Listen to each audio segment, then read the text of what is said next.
Hello there. Anti-Brexit Tory MPs are being warned that if they vote against the government on Brexit, they risk deselection and removal of the party whip.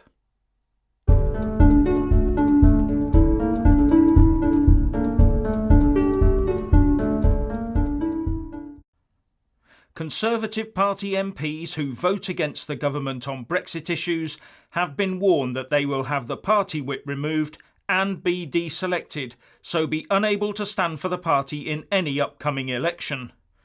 Cue more Remainer meltdown.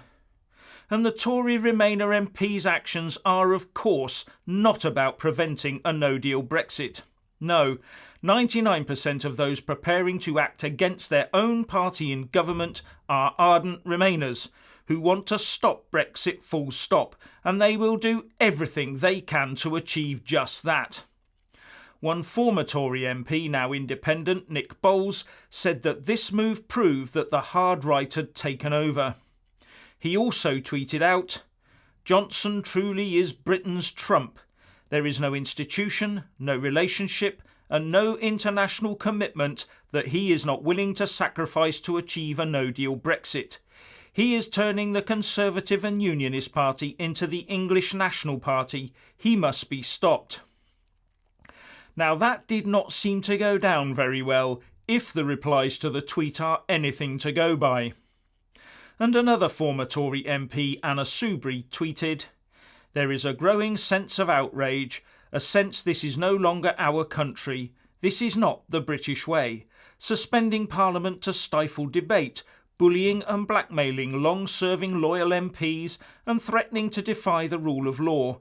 That's the way of the far left, not the Conservatives." Personally, I would put it as the people's democracy taking over from a parliament now infested with anti-democrats who lied through their teeth at the last election about respecting the will of the people as shown in the 2016 referendum. But hey-ho. Now, the former Justice Secretary, Remainer David Gauke, has also written to the Attorney General Geoffrey Cox to get a commitment from the government that it will now abide by the rule of law. And all because, when asked what the government would do if Parliament managed to get anti-Brexit legislation through, Michael Gove said that they would have to wait and see what the legislation said. What he said on the Andrew Marr show was, "We will see what the legislation says when it is brought forward." And referring to the Article 50 legislation already in place, he said, "For me, the point is that we already have legislation in place which an overwhelming majority of MPs voted for." Seems a reasonable enough answer to me. But what I would also like to see is David Gauke write to the Speaker of the House of Commons, John Bercow, and demand that he firstly stop spouting his non-impartial anti-Brexit rhetoric in public, and secondly, abide tightly in these tense times to the House of Commons rulebook as well as Erskine May, and not go around dropping his procedurally reinterpreted decisions like hand grenades all around the House. But I would suspect that Gauke would want Bercow to do the exact opposite of that and really get to breaking and modifying the rules. In fact, you have to wonder if he's already written to him asking for him to do just that, don't you? Anyway, some of those MPs who could find themselves on the political scrap heap are moaning that it's not fair because some ministers defied Theresa May and they were left to get on with it, with Philip Hammond calling the move hypocritical. My reply to them would be, that shows you how weak May really was, and why she came back from Brussels with such a terrible and shoddy deal, and why she almost lost the 2017 general election when offered an almost open goal for a large majority. Now that someone with a bit of bottle is there to hold them all to account, they don't like it.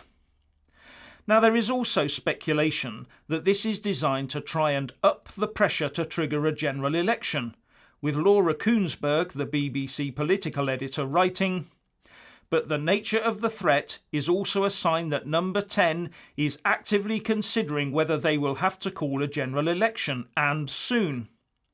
If you are an ambitious Prime Minister, step forward Boris Johnson, and you don't have a majority, you need to try and find one, and fast. Now, in normal circumstances, time is definitely on the side of the government. Although there are still 59 calendar days to Brexit Day, the anti-Brexit mob only have 18 planned sitting days to do anything at all. And with a prorogation right in the middle, that would neutralise any unfinished work they undertake in the first 7 of those 18 days prior to the shutting down of Parliament. They really have a task on their hands.